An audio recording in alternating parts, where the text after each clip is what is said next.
কে কার ওপর হামলা করছে না করছে, কারোর গাড়ির তলায়, শিক্ষামন্ত্রীর গাড়ির তলায় একজন ছাত্র চলে আসছে, আবার ছাত্রর নাম করে অনেকেই দেখলাম বিশৃঙ্খলা করছে।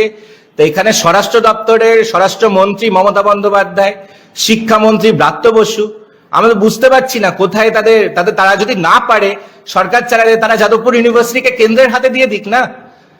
রাজ্য সরকার যদি ব্যর্থ হয়, তারা ব্যর্থতার দায় স্বীকার করে কেন্দ্রীয় সরকারকে বলে দিক যে তারা যাদবপুর ইউনিভার্সিটি যেহেতু রাজ্য সরকার চালাতে পারছে না, কেন্দ্রীয় সরকার চালা। মমতা বন্দ্যোপাধ্যায় সরকার চালাই যাদবপুর ইউনিভার্সিটি। এবার সরকারের যদি কোনো ইউনিভার্সিটির ওপর নিয়ন্ত্রণ না থেকে তাকে মনে করে, তাহলে ইমিডিয়েটলি সেই সরকার বলা উচিত যে এটা কেন্দ্রের হাতে ছেড়ে দেওয়া উচিত।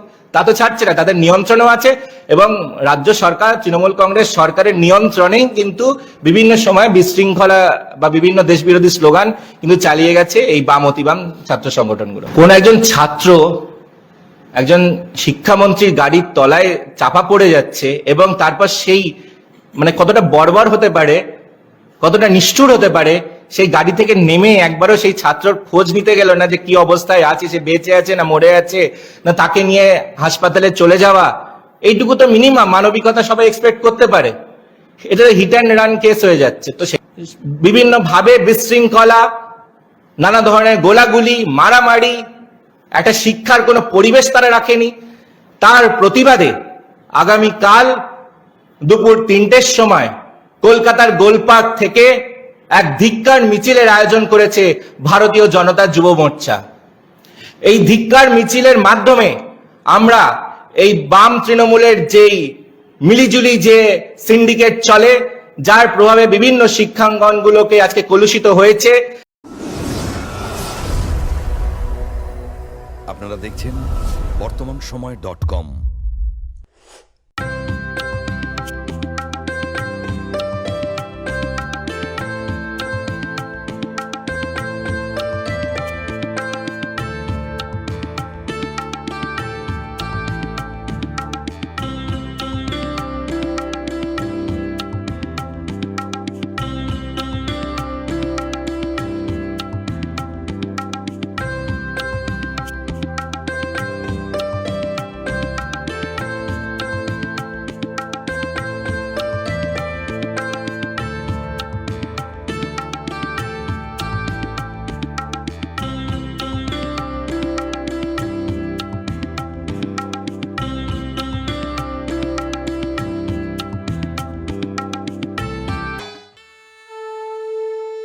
বাসন্তী রং ছুঁয়েছে যখন জীবনের বিশ্বাস, সিঁদুরে সরাজ আঁকে বধূ সাজ, মন তুই ভালোবাস।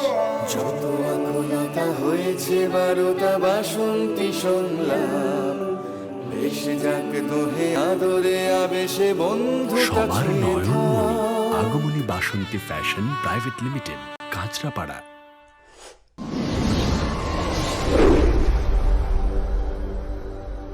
You are watching বর্তমানসময়.com।